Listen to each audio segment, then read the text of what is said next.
अनुग्रहित सुंदर सुबह में मेरे सभी प्रिय श्रोताओं को यीशु मसीह के महान और सुंदर नाम में मेरा स्नेह वंदन। कुलुस्सी की पत्री 4 अध्याय 5वां वाक्य। अवसर को बहुमूल्य समझकर बाहर वालों के साथ बुद्धिमानी से बर्ताव करो। पढ़े हुए वचन के आधार पर बुद्धिमानी से बर्ताव करें विषय पर मनन करने के लिए आओ हम परमेश्वर में समर्पित हो जाएं। बुद्धिमानी का मतलब सिर्फ ज्ञान प्राप्त करना ही नहीं होता। अच्छाई व बुराई को पहचान कर, बुराई से नफरत कर, अच्छाई करने की इच्छा या फिर अच्छाई को चुनने की क्षमता को ज्ञान कहते हैं। यदि ऐसा सोचें तो अंधेरे और प्रकाश को पहचान कर, अंधकार के निष्फल कार्य को छोड़कर प्रकाश में चलने की क्षमता ही ज्ञान होता है। थोड़ा और व्यक्त रूप से कहें तो परमेश्वर की इच्छा अनुसार अपने जीवन में सबसे प्रमुख क्या है, उसे जानकर उसी रीति से कार्य करने की क्षमता ही ज्ञान है। परमेश्वर नहीं है ऐसा मूर्ख अपने हृदय में कहता है, तब ज्ञानी परमेश्वर को छोड़ कोई जीवन ही नहीं ऐसा जीवन का अनुभव है उसके पास।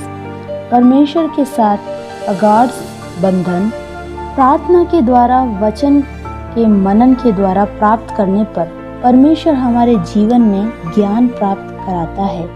और इस तरह ज्ञान प्राप्त कर किस तरह किसी के साथ बात करनी है या बाहर वालों से किस तरह बर्ताव करना है, परमेश्वर हमें सिखाता है और उसके अनुसार ज्ञान हमें देता है।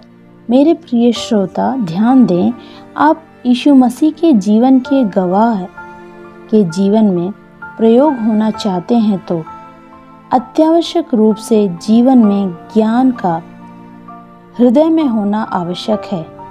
इस तरह हो जाने पर हमारे शब्द हमेशा दया से भरे नमक द्वारा स्वादिष्ट किए गए होंगे। हमारे परमेश्वर इस मसीह के मुंह से निकले मधुर शब्दों को सुनकर लोगों ने बहुत आश्चर्य किया, ऐसा वचन हमें बताता है। प्रियो, पढ़े हुए वचन को मैं फिर से दोहराती हूँ। अवसर को बहुमूल्य जानकर बाहर वालों के साथ बुद्धिमानी से बर्ताव करो। हो सकता है बाहर वालों ने जो ज्ञान आपने प्राप्त किया है उन्होंने नहीं प्राप्त किया होगा, लेकिन हो सकता है उनकी निकटता, उनके शब्दों आपको दुखी करें या फिर संघर्षों में डाल दें।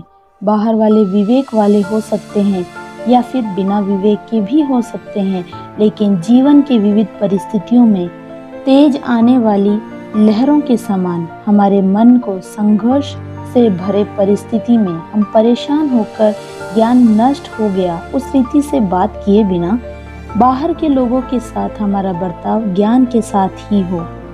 इस दिन के समय इस वचन के आधार पर अपने हृदय को एकाग्र कर स्वयं को जांचने के लिए तैयार हो जाएं। अच्छाई के लिए या फिर बुराई के लिए मैं मेरी जीभ का उपयोग में लेता हूँ। मेरी जीभ से बोले गए शब्दों के कारण दूसरे मेरे समीप आते हैं या फिर मुझसे दूर जाने वाले हैं।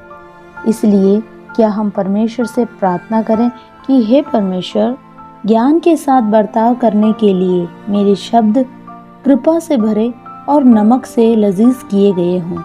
प्रियो, ज्ञान प्राप्त करने के लिए ज्ञान देने की 2 बातें इस अध्याय में 2 से आगे के वाक्यों में बताया है। उसमें पहला है प्रार्थना, प्रार्थना में लवलीन रहना। दूसरा धन्यवाद के साथ उसमें जागृत रहना। प्रार्थना में लगे रहना एक परमेश्वर की निरंतर संगति में रहने जैसा है। ये हमारे जीवन को बदलता है, आवश्यक पोषण प्रदान करता है, किसे तवज्जो देनी है इसका बोध कराता है, बुराई और अंधकार को कार्यों से नफरत पैदा कर अच्छाई करने और प्रकाश में चलने के लिए हमें प्रोत्साहित करता है। इसीलिए आज हमारे जीवन को सौंप प्रार्थना में लगे रहें। प्राप्त की हुई सभी अच्छाइयों के लिए परमेश्वर को निरंतर धन्यवाद कहें और धन्यवाद के साथ उसमें जागृत रहें। आंखें बंद करें, प्रार्थना करें। पवित्र पिता, बाहर के लोगों के साथ ज्ञान का बर्ताव कर जीवित गवाही बन सुसमाचार प्रचार के भागी बनने के लिए हम हर एक को बलवंत करें। यीशु मसीह के नाम में आमीन। Have a blessed day.